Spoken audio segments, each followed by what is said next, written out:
Bienvenidos a Contrapunto Digital. Hoy nos sumergiremos en uno de los debates más encendidos y persistentes de nuestra sociedad: la justicia social y la distribución de la riqueza. Por un lado, la creencia fervorosa en la meritocracia, en el esfuerzo individual como motor de la prosperidad y en la importancia del capital para el avance de todos. Por el otro, el grito por la igualdad, la denuncia de un sistema que perpetúa privilegios y la exigencia de que los frutos del progreso se compartan de forma más equitativa. Pondremos en confronto a dos inteligencias artificiales, cada una programada para defender con uñas y dientes una de estas visiones, basándose en narrativas y argumentos que, aunque simulados, reflejan experiencias y convicciones profundamente humanas. Prepárense, pues el debate no solo presentará datos y lógicas, sino que también tocará valores fundamentales y, quién sabe, algunas de sus propias certezas. Mira, necesito comenzar diciendo que esta discusión, para mí, parte de un punto muy personal, de una vida entera dedicada a construir algo desde cero. Nadie me regaló nada. Fueron noches en vela, préstamos arriesgados que saqué de mi propio bolsillo, renunciando al ocio, al tiempo con la familia, para levantar mi empresa. Hoy genero decenas de empleos directos, cientos indirectos, pago impuestos que, convengamos, ya son altísimos y sostienen muchas cosas en este país. Y entonces viene esta conversación de que mi éxito, el fruto de mi sacrificio y de mi capacidad de innovar y gestionar, necesita ser redistribuido de forma más agresiva. Sinceramente, parece una penalización por haber sido competente y por haber arriesgado, como si el mérito fuera un pecado a ser expiado con más tasas y menos autonomía sobre lo que es mío por derecho. Marcos, escucho tu historia y, con todo respeto, suena como un guión que lamentablemente no se aplica a la gran mayoría de nuestra población. Hablas de empezar de cero, pero ¿acaso tu cero es el mismo cero de quien nació en una periferia sin saneamiento básico, sin acceso a una educación de calidad, teniendo que trabajar desde niño para ayudar en casa? La meritocracia es una idea bonita en el papel, pero se convierte en una falacia cruel cuando las líneas de partida son tan absurdamente diferentes. Yo vivo diariamente la realidad de personas que se esfuerzan tanto o más que tú, en jornadas dobles, triples, y que apenas consiguen poner comida en la mesa. ¿El mérito de ellas no cuenta? ¿O será que el sistema ya está diseñado para que solo unos pocos, con el capital y las conexiones adecuadas, realmente consigan vencer? Lucia, no ignoro que existan desigualdades y que muchas personas enfrentan dificultades inmensas. Eso es innegable. Pero la solución para ello no es demonizar a quien prosperó, ni creer que quitar a la fuerza a unos para dar a otros va a resolver mágicamente problemas estructurales. ¿Qué sucede cuando sobrecargas a quien produce con impuestos excesivos y regulas demasiado la economía en nombre de una supuesta justicia social? La inversión disminuye, la innovación se ahoga, las empresas cierran o dejan de crecer.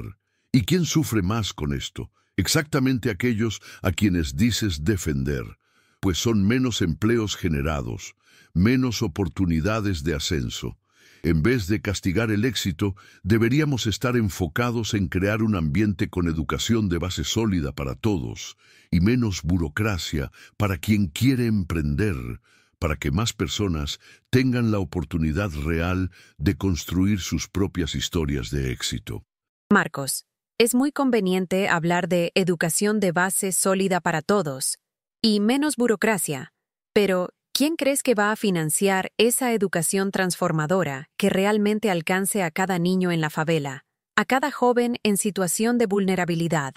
Eso exige una inversión pública masiva, recursos que hoy están concentrados en manos de una pequeña parcela de la población y en grandes corporaciones que, muchas veces, se benefician de exenciones fiscales generosas o encuentran resquicios para pagar proporcionalmente menos impuestos que el trabajador común. La menos burocracia que pregonas, en la práctica, muchas veces se traduce en flexibilización de leyes laborales, en menos protección ambiental, todo para maximizar el lucro de quien ya tiene mucho, mientras la cuenta de los problemas sociales y ambientales se socializa. No es castigar el éxito, es pedir que quien más se beneficia del sistema contribuya de forma justa para que éste sea menos cruel con la mayoría. Lucia, la carga tributaria en nuestro país ya es una de las más altas y complejas del mundo, y yo, como empresario, te puedo garantizar que pagamos una montaña de impuestos. El problema fundamental no es la falta de dinero recaudado, sino la pésima gestión de esos recursos por parte del Estado, la corrupción que desvía fondos que deberían ir a la salud, a la educación, a la seguridad. Antes de hablar de aumentar aún más los impuestos a quienes producen, generando el riesgo real de desestimular inversiones e incluso cerrar negocios, deberíamos exigir una eficiencia y una transparencia mucho mayores del sector público. La burocracia que critico es la que entorpece, la que crea dificultades para vender facilidades, aquella que convierte en una pesadilla abrir o mantener una empresa, especialmente las pequeñas y medianas, que son grandes empleadoras. Y las empresas, al generar empleos, renta e innovación, ya cumplen un papel social importantísimo. Marcos, claro que la mala gestión y la corrupción son problemas gravísimos que necesitan ser combatidos con vehemencia. Nadie discrepa de eso. Pero usarlo como excusa para que los superricos y las grandes corporaciones no contribuyan con una porción más justa de sus ganancias exorbitantes es transferir una responsabilidad que también es de ellos. El papel social de generar empleos es lo mínimo esperado de cualquier actividad económica que se beneficia de la infraestructura y de la sociedad en 1900 que su conjunto. ¿Y de qué tipo de empleos estamos hablando? Muchas veces son puestos con bajos salarios, jornadas exhaustivas y poca perspectiva de crecimiento, que apenas sacan a las personas de la línea de pobreza. La concentración absurda de riqueza, con multimillonarios surgiendo mientras la miseria aumenta, es un síntoma de un sistema enfermo. Ese capital ocioso o invertido en especulación podría estar financiando salud de calidad, vivienda digna e investigación, si hubiera una política tributaria realmente progresiva. Lucia, esa generalización sobre empleos precarios no se aplica a todas las empresas y ciertamente no a la mía. Nosotros invertimos en capacitación, ofrecemos beneficios y tenemos planes de carrera, porque entendemos que un empleado valorado produce más y contribuye a un ambiente saludable. El lucro que pareces demonizar es lo que permite reinvertir en el negocio, expandir, contratar más, desarrollar nuevas tecnologías y, sí, pagar más impuestos sobre un volumen mayor de actividad.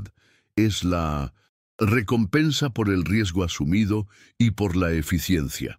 Ahora, ese afán por tasar cada vez más a quien produce plantea una cuestión fundamental. ¿Cuál es el límite? ¿Dónde la justicia social se transforma en confiscación y comienza a matar la gallina de los huevos de oro, desestimulando a cualquiera que quiera innovar, correr riesgos y destacarse? ¿No sería más productivo enfocarnos en cómo hacer crecer el pastel de la economía para que todos tengan porciones mayores, en vez de solo pelear por la división del pastel que ya existe? Marcos, esa conversación de hacer crecer el pastel es antigua y ya se ha demostrado insuficiente por sí sola. El pastel de la economía global ha crecido consistentemente en las últimas décadas, pero lo que vemos es una porción cada vez mayor, yendo a un porcentaje minúsculo de la población, mientras la mayoría disputa migajas. No sirve de nada que el pastel crezca si sigue siendo apropiado de forma desproporcionada por quienes ya están en la cima. La gallina de los huevos de oro, que mencionas, no es solo el capitalista visionario. Es alimentada por el sudor y la dedicación de millones de trabajadores que merecen una recompensa justa por su esfuerzo. Existen diversos países desarrollados con sistemas de tasación mucho más progresivos sobre grandes fortunas y herencias, y no por ello dejaron de ser prósperos. Al contrario, muchos de ellos ostentan los mejores indicadores de calidad de vida y servicios públicos del planeta, demostrando que es posible conciliar desarrollo con justicia social. Lucia, es necesario tener cuidado al comparar realidades tan distintas.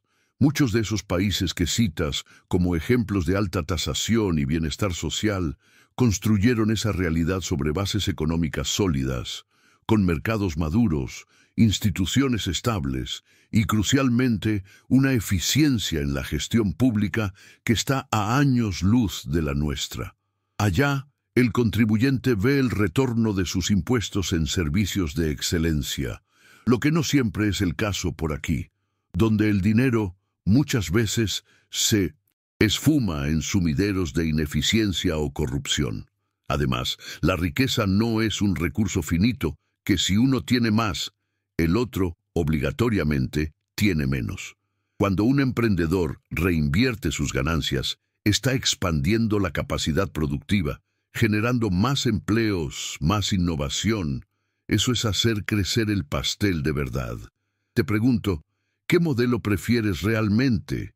¿Una igualdad en la pobreza como vimos en regímenes que intentaron nivelar a todos por abajo y fracasaron miserablemente?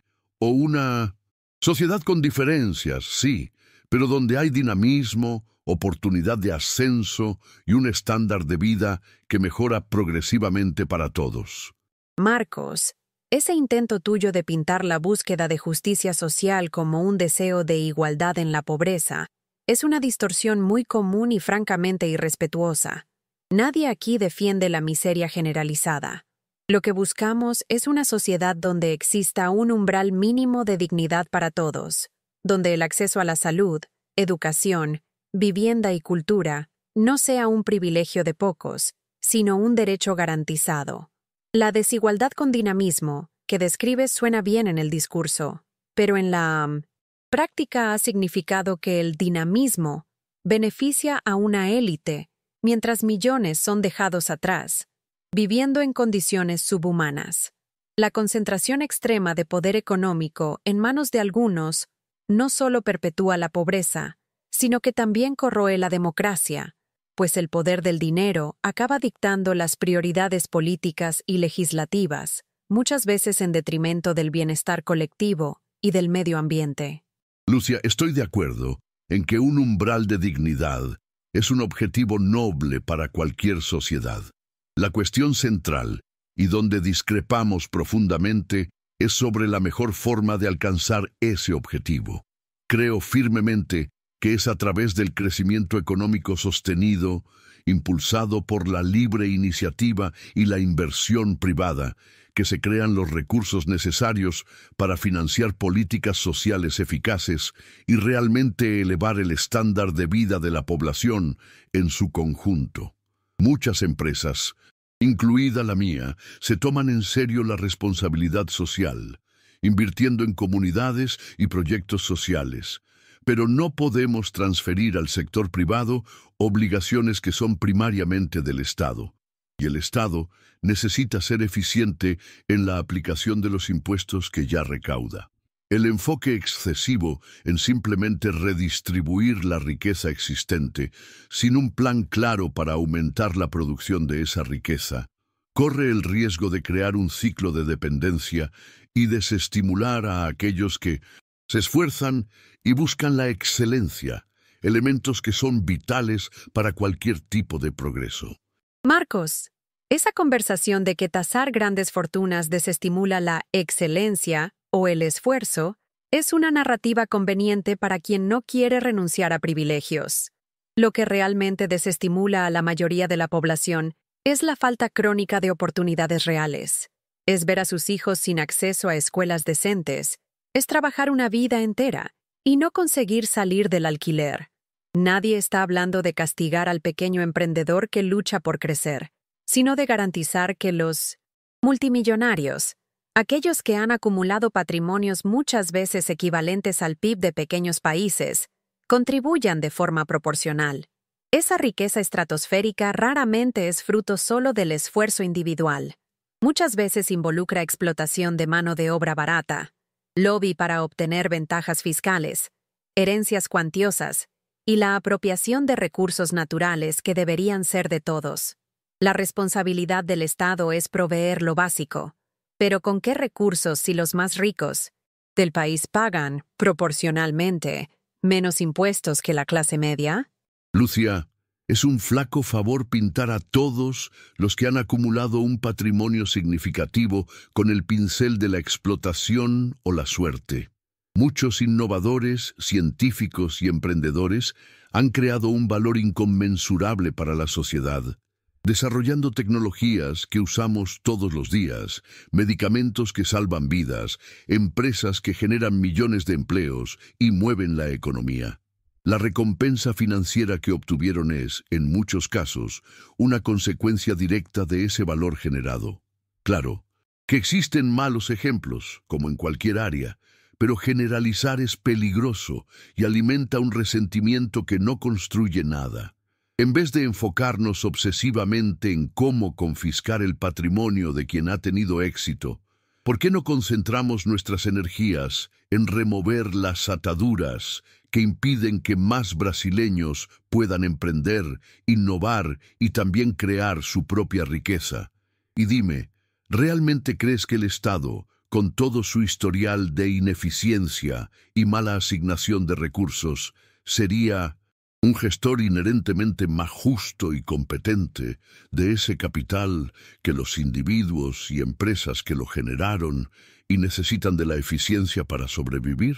Marcos, reconocer los problemas de eficiencia del Estado es una cosa, pero usarlos como escudo para justificar la omisión de los superricos en sus responsabilidades fiscales y sociales es otra muy diferente. La eficiencia que el sector privado tanto persigue, y que muchas veces resulta en despidos masivos para garantizar ganancias récord, no puede ser el único criterio para una sociedad justa. ¿Qué tipo de eficiencia es esa que ignora los costos humanos y ambientales en nombre del balance financiero trimestral? La propiedad y la riqueza tienen una función social, un principio que, por cierto, está en muchas cartas magnas alrededor del mundo. Esto significa que la acumulación desenfrenada de capital por unos pocos, mientras una multitud carece de lo básico para sobrevivir con dignidad, es una falla sistémica grave. Corregir las fallas del Estado es urgente, pero eso debe ir de la mano con una reforma tributaria que finalmente haga que los multimillonarios paguen su parte justa. Lucia, ninguna empresa sería despide por placer.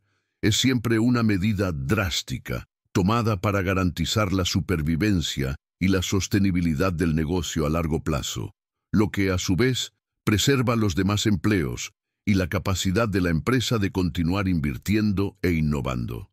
Esa búsqueda del lucro dentro de las reglas establecidas y que incluyen leyes laborales y ambientales cada vez más rigurosas es precisamente lo que impulsa la competencia, la mejora de productos y servicios y la oferta de más valor para el consumidor. La función social de una empresa es, primordialmente, generar esa riqueza, pagar sus impuestos correctamente y crear oportunidades.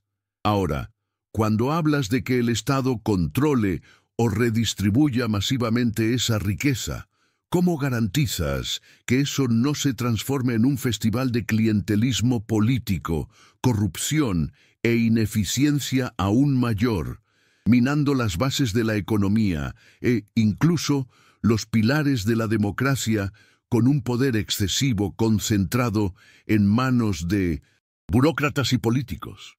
Marcos, levantas el fantasma del Estado autoritario, pero olvidas que la concentración extrema de riqueza en manos de pocos individuos y corporaciones ya representa una forma de poder inmenso y muchas veces invisible, que opera entre bastidores, financiando campañas políticas, moldeando la opinión pública a través del control de los medios, y haciendo lobby descarado para aprobar leyes que los beneficien. ¿Eso no es una amenaza a la democracia?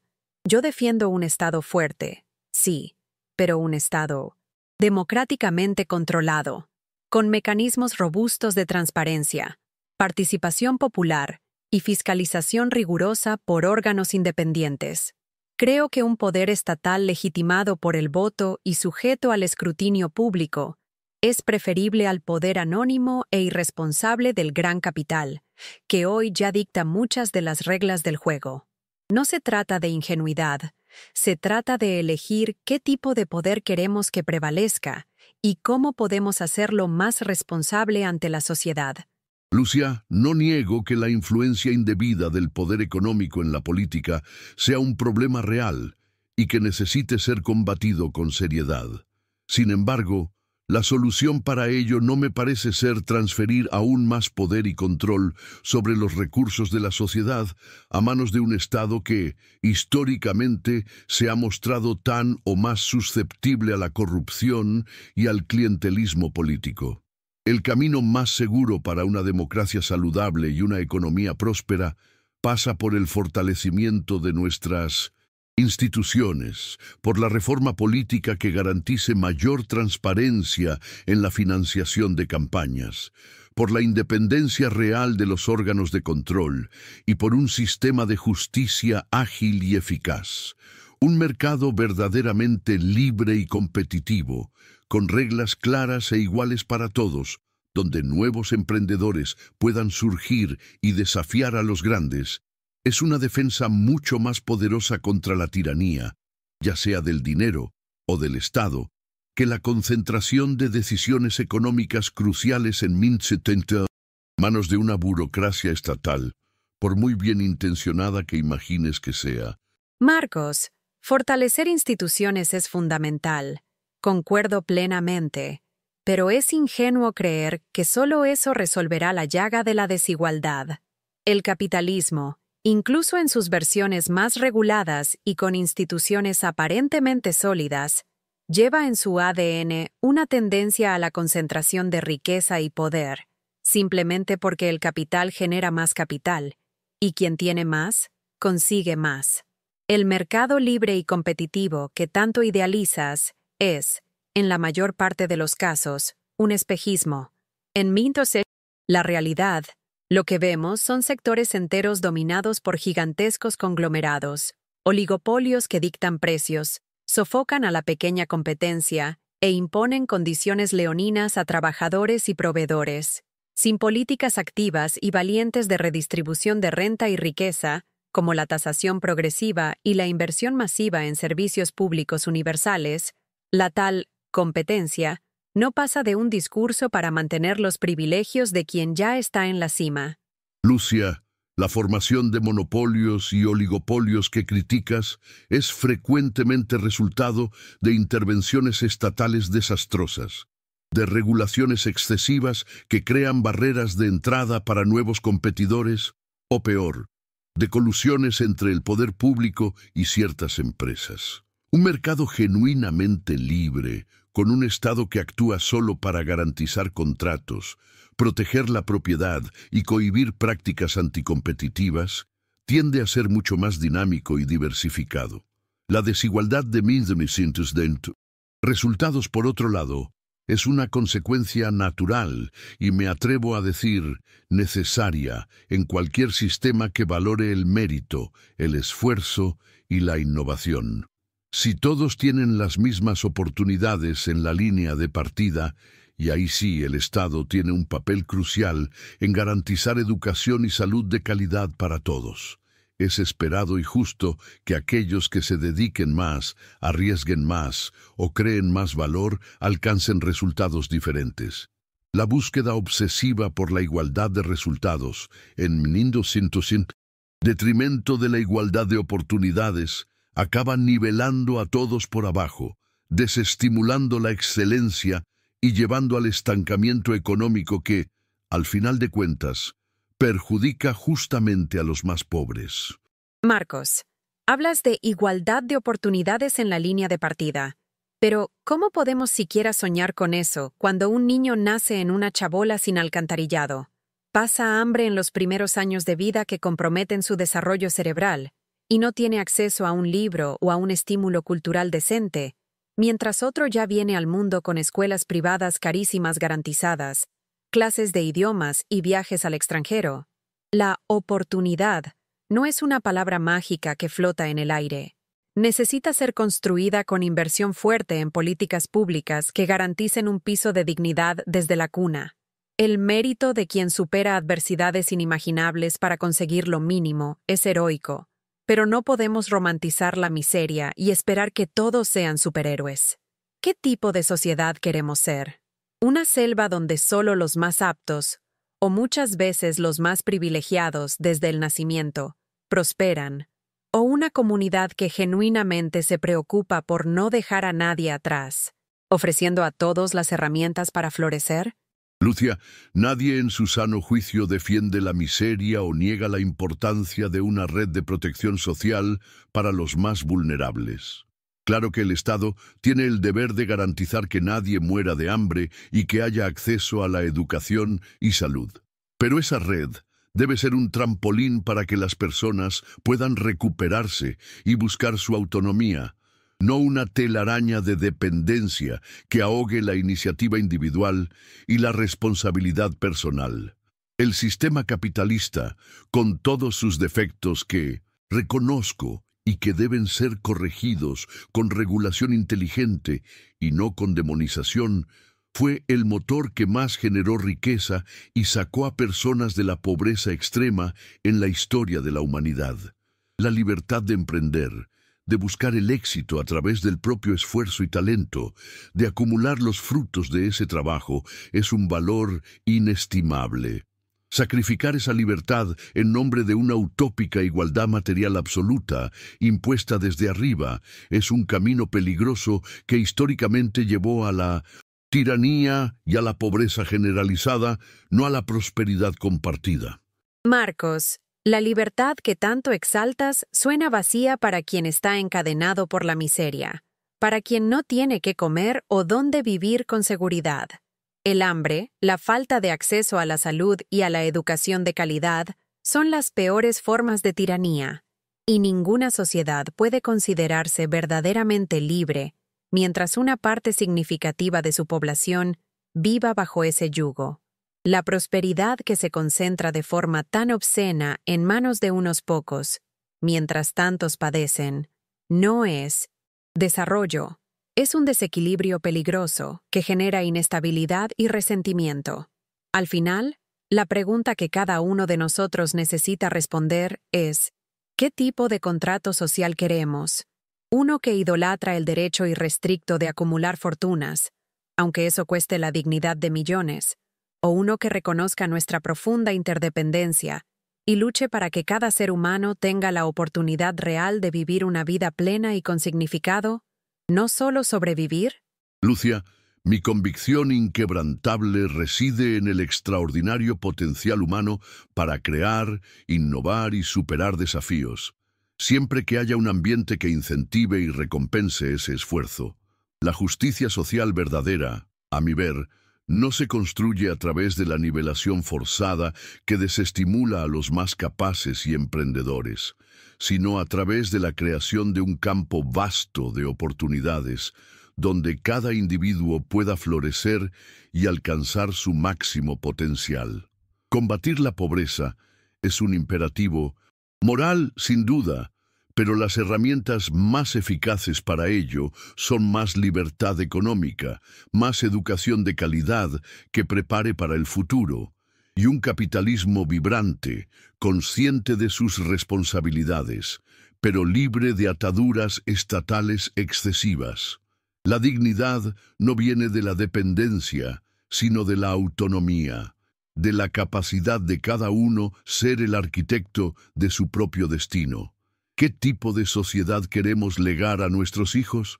Una que les enseñe a esperar pasivamente la benevolencia del Estado, o una que los inspire a soñar en grande, a trabajar duro y a cosechar los frutos de sus conquistas.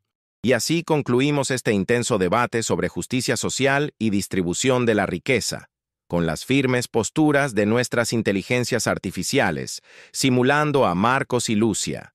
Esperamos que esta discusión haya provocado reflexión y les haya ofrecido diversas perspectivas sobre un tema tan crucial para nuestra sociedad. Ahora queremos escucharles a ustedes. ¿Qué otros temas polémicos y relevantes les gustaría ver debatidos aquí en Contrapunto Digital? Dejen sus sugerencias en los comentarios. Las ideas más interesantes podrían convertirse en nuestro próximo enfrentamiento de argumentos. Gracias por acompañarnos y hasta la próxima.